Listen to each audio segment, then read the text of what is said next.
Всем привет, с вами Давилыч, и сегодня на обзоре наконец-то внешний бокс USB 4 от Orica. Кстати, данный бокс можно купить по хорошей привлекательной цене, ссылочку оставлю под этим видео, тем более на AliExpress сейчас же скидки с 20 по 26 марта, и я достал для вас купон со скидкой, он будет внизу. USB 4. Как много в этих словах. И не зря, друзья, не зря я купил себе Crosshair Extreme X670E, потому что там два USB 4 разъема, они 40 гигабит в секунду, а значит можно тестировать внешние боксы. И сегодня у нас внешний бокс от Orica. Обожаю этот бренд за их классное устройство, сам пользуюсь красным пластиковым внешним боксом, обзор есть на канале, кому интересно.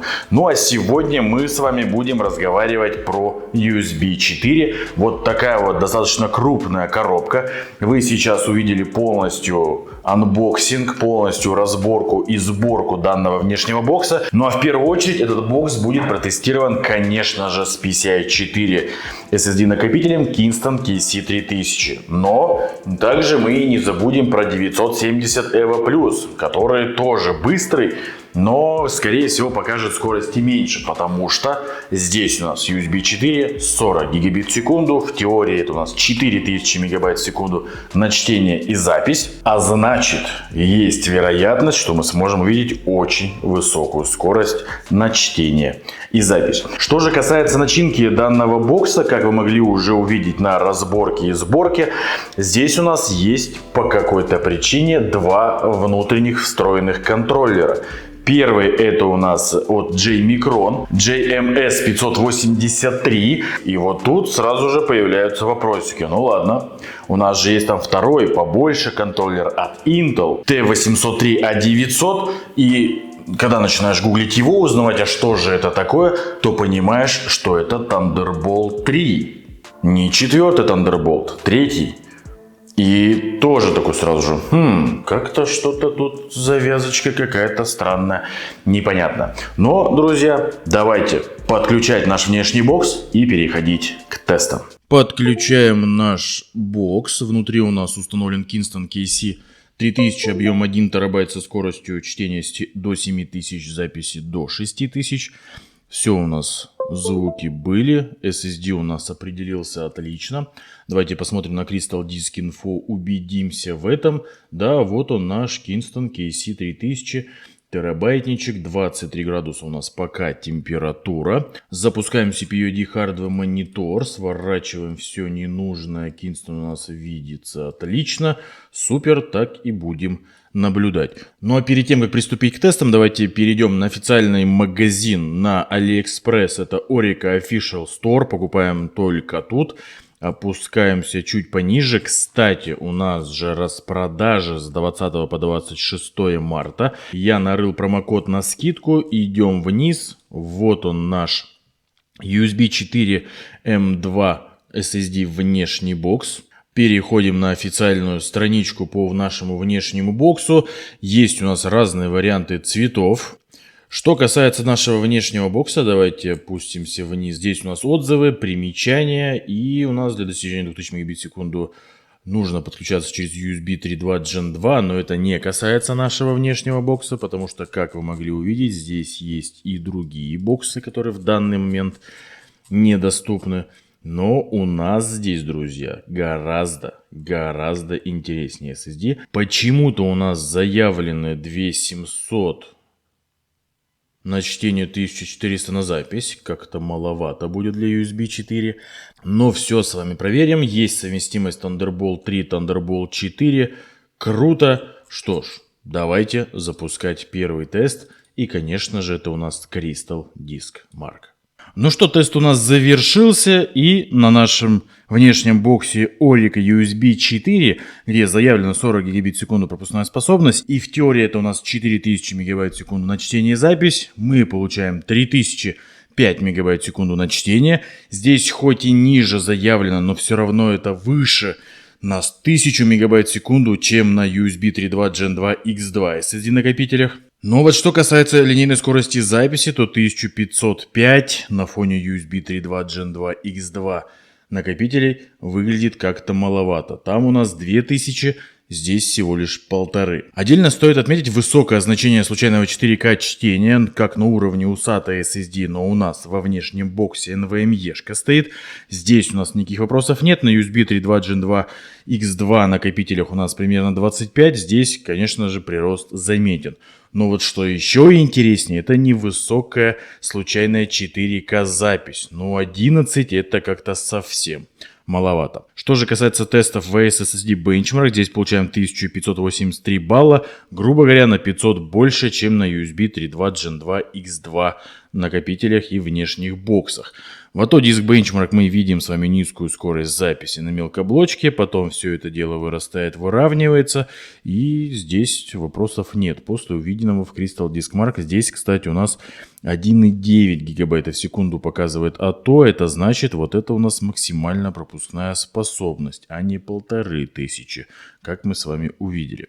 Если мы посмотрим на игровой Benchmark 3D Mark, здесь у нас 989 баллов. И вот здесь у нас прироста из-за USB 4 по сравнению с USB 3.2 Gen 2 X2 накопителями нет. Примерно то же самое. Жаль. Здесь, я думал, тоже SSD покажет себя очень и очень хорошо.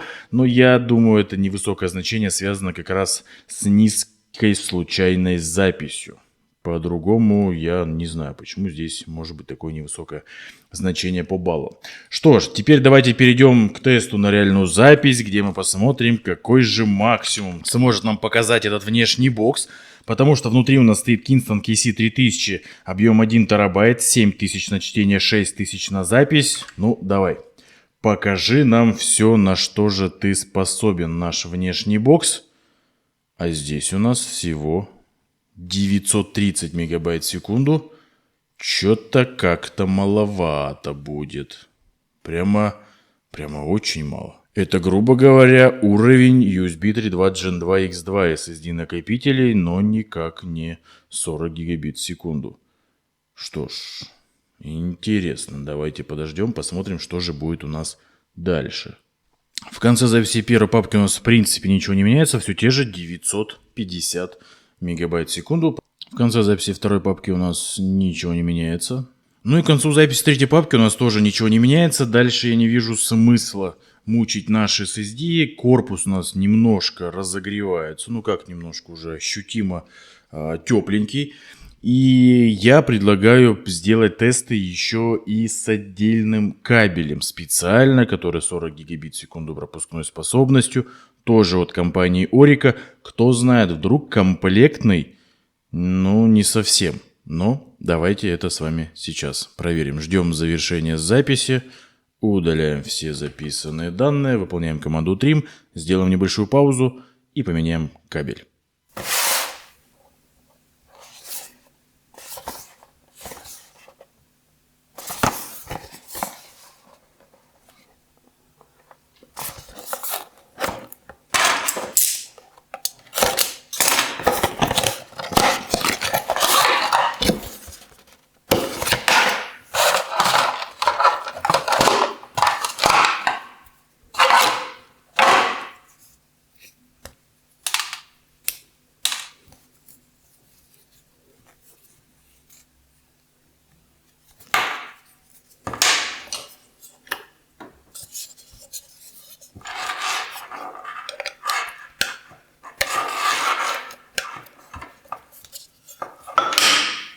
Давайте подключать к нашему новому отдельному кабелю USB 4, 40 гигабит в секунду пропускная способность длиной 0,8 метра.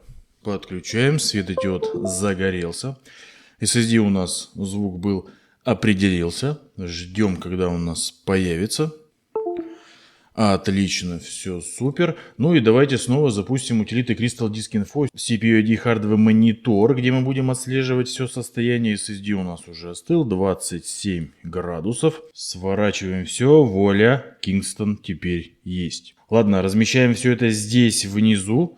И давайте запускать тест Crystal Disk Mark, посмотрим. Тесты с кабелем длиной 0,8 метра, 40 гигабит в секунду пропускная способность у нас завершены. Давайте смотреть, что же мы получили на Crystal Disk Mark.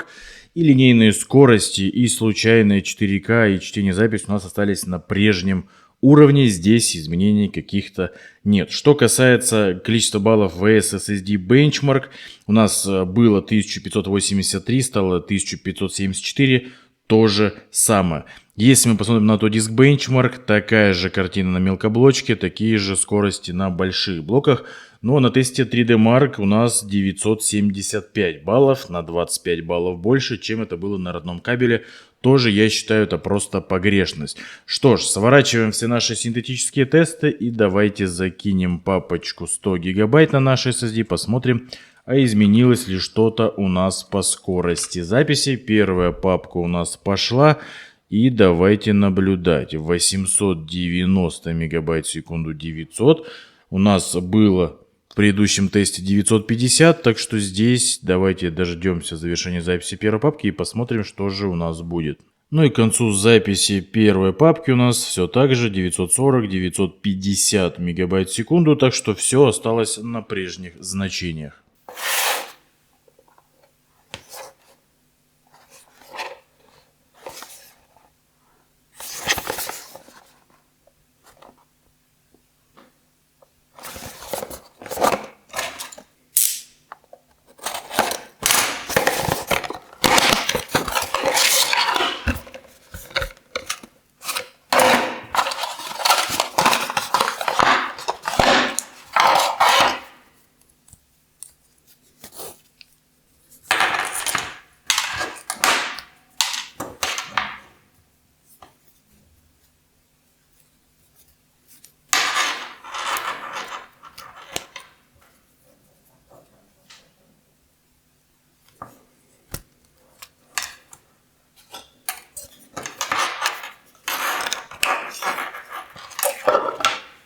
Ну а теперь давайте подключим через кабель Orica с пропускной способностью 20 гигабит в секунду. Посмотрим, будут ли у нас какие-то изменения по скорости, а они должны быть. Ну и сразу же запускаем Crystal Disk Info. Так, рано. Запускаем заново Crystal Disk Info. Запускаем CPU-ID Hardware Monitor. Сворачиваем все устройства, которые у нас здесь есть. Kingston у нас определился. Все супер. Температура отображает отлично. Ну и выбираем Kingston, конечно же, на Crystal Disk Info. Смотрим и переходим к тестам. Ну что, тесты с кабелем 20 гигабит в секунду пропускной способностью у нас проведены. И да, сразу же видим снижение линейных скоростей на чтение и на запись. Было у нас, грубо говоря, 3000 на 1,5, стало 1850 на 1200. Скорость записи у нас снизилась, но не так сильно, как могла. Что ж, здесь уже хорошо. Но надо понимать, что все-таки в целом у нас уже пропускная способность ниже. Что касается теста SSD Benchmark, несмотря на снижение линейных скоростей, у нас все равно 1541 балл. И это незначительное снижение, было 1574, 1583, так что здесь не вижу никаких проблем. В Autodisk Benchmark у нас все так же невысокие скорости на мелкоблочке, на больших блоках здесь у нас скорости тоже снизились линейные и уперлись в пропускную способность. Ну и в игровом бенчмарке 3D Mark наш SSD во внешнем боксе набирает 915 баллов, снижение есть, но очень-очень небольшой. 60 баллов разницы вообще, я считаю, не показатель. Ну и давайте перейдем к тесту на реальную скорость записи. Будем точно так же копировать нашу любимую папочку рендер объем 100 гигабайт. И посмотрим, а изменилось ли у нас что-то. 760 мегабайт в секунду. Да, у нас скорость снизилась, грубо говоря, на 200 мегабайт в секунду. Так, пошла вверх. Ну и к концу записи SSD показывает стабильно 780-800 мегабайт в секунду, а здесь снижение по реальной скорости записи очень незначительное, всего лишь 150 мегабайт в секунду. Ну а сейчас я установил SSD PCIe 3.0, это у нас Samsung 970 EVO Plus на 500 гигабайт. И давайте посмотрим, что же будет у нас сейчас. Заново запустим все утилиты. Так, у нас определился накопитель, отлично. Вот он наш SSD, Samsung 970 EVO Plus, 36 градусов у нас на старте. Ну и для контроля за температурой запускаем CPU-ID Hardware Monitor, сворачиваем все устройство, кроме нашего SSD Samsung 970 EV+, и таким вот образом будем тестировать. Ну и давайте сделаем все тесты. Ну что, тесты с SSD накопителем Samsung 970 EVO+ внутри на 500 гигабайт сделаны, и результаты у нас очень интересные. Если скорость чтения у нас осталась на прежнем уровне, то скорость линейной записи у нас упала, и упала достаточно сильно. Хотя случайное 4К чтение на том же уровне, на хорошем высоком уровне. И случайная запись здесь тоже снижается еще сильнее, еще медленнее. Очень интересные результаты. Я делал тест несколько раз. Нет, друзья. Здесь действительно с записью какие-то сложности. Видимо, внутренний контроллер, преобразователь из USB на NVMe не очень корректно работает с PCI 3.0 SSD накопителями. Но да ладно, давайте посмотрим, что у нас ждет в SSD Benchmark. Здесь баллов даже больше, хотя скорости ниже. Я не знаю как, но вот такой вот интересный результат мы с вами получили. Если пойдем в Autodisk Benchmark, то у нас здесь снижается скорость и на мелкоблочке, и особенно на записи. Ну, тут вообще, конечно, 729 килобайт в секунду. В остальном видим тоже ограничение до 3 гигабайт в секунду на чтении и до 800 мегабайт в секунду на записи. Ну, а игровой бенчмарк 3D Mark нам говорит, что да, в этом конфиге у нас не все так хорошо, и мы получаем 373 балла, а это прям маловато. Но давайте свернем все полученные нами результаты и перейдем к тесту на реальную скорость записи. Посмотрим, а что же действительно при копировании большого объема данных и какая будет реальная скорость записи на наш SSD. 320 мегабайт в секунду. Ну, что-то прям как-то совсем маловато. Да, тесты, видимо, здесь не врали. В общем, я не буду ждать конца записи этой папки. Для чего, если мы и так уже видим устоявшуюся постоянную скорость линейной записи. И ждать, тратить на это время нет никакого смысла. Внешний бокс Orica USB 4, ну, как-то совсем плохо работает с PCI Express 3.0 SSD накопителями. Такие вот дела. Что ж, я думаю, тесты сделаны максимально подробно. Давайте подводить итоги. Итак, тесты сделаны, результаты получены. Я 4 раза протестировал SSD внутри этого бокса. И, как вы могли увидеть, нам есть о чем поговорить. Всех лучше данный бокс и SSD внутри показали себя при использовании в паре с PCI 4.0 SSD накопителем Kingston KC3000 с комплектным кабелем либо с отдельным от Orica. И здесь мы с вами получили 3000 на чтение. Круто. Это все равно быстрее, чем USB 3.2 Gen 2 X2 интерфейс. Но на запись почему-то мы получили всего 1500 мегабайт в секунду, когда даже USB 3.2 Gen 2 X2 показывает 2000. Странно? Да. Что же касается тестов в SSD Benchmark, здесь у нас хорошее высокое значение для внешнего бокса. Ну а тест реальной записи нам показывает всего 950 мегабайт в секунду. И здесь я ожидал, конечно, большего. Потому что USB 3.2 Gen 2 X2 SSD накопители показывают 1,1 гигабайта в секунду на примере недавно протестированных SSD. Здесь у нас поменьше. Также данный бокс был протестирован и на другом кабеле с пропускной способностью 20 гигабит в секунду, и чтобы можно было вообще посмотреть, будет ли какая-то разница, влияет ли кабель на скорость. И, как оказалось, эти кабели не просто так делают. И да, на 20 гигабитном кабеле скорости у нас, конечно же, ниже. Причем в синтетике у нас есть заметное снижение скорости, а если мы посмотрим на тесты реальной записи, то там снижается скорость незначительно. Поэтому в принципе можно использовать, я думаю, на любом кабеле этот внешний бокс. Но самое интересное ждало нас тогда, когда я поставил внутрь PCI 3.0 SSD накопитель Samsung 970 EVO+. И вот здесь я не знаю, что такое случилось, но на запись у нас SSD начал показывать себя гораздо хуже. И отсюда, мне кажется, можно сделать вывод, что данный бокс не предназначен для PCI Express 3.0 SSD накопителей, а именно для PCI 4 SSD накопителей. Поэтому, если вы хотите купить USB 4 бокс на примере вот этого Orica, то используйте его с PCI 4.0 SSD накопителями, самыми быстрыми, чтобы получить максимум. Конечно, сегодня USB 4 разъем есть далеко не у всех, и поэтому получить максимум от SSD внутри получится не у каждого, но если у вас, как у меня, например, есть USB 4, то почему бы и нет. Но надо понимать, что на сегодняшний момент этот бокс, он выдает скорости больше, чем USB 3.2 Gen 2 X2 в разных моментах, но я бы не сказал, что разница какая-то большая.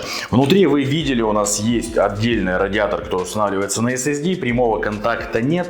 В этом, конечно же, можно и увидеть минус, потому что тепло не будет грамотно отводиться на корпус, но в любом случае при работе этот корпус нагревается. Ну а за счет своей алюминиевой основы, конечно же, тепло от SSD все равно отводится. Конечно, не так, как если был бы прямой контакт, но все же. Так что по итогу очень интересные тесты получились внешнего бокса. Я очень рад, что у меня появилась возможность протестировать этот бокс.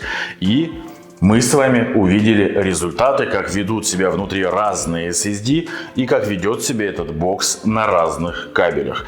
Так что смотрите сами, покупать вам этот бокс или нет. Я лишь вам все показал и рассказал. Ну а на этом у меня все. Обязательно ставим лайки, подписываемся на канал, вступаем в группу ВКонтакте. Не забываем про сайт ProSSD и увидимся на новых обзорах. Пока-пока. Ну а для тех, кто до сих пор не знает, сколько же стоит этот внешний бокс, ссылочка, как всегда, внизу. И купон тоже.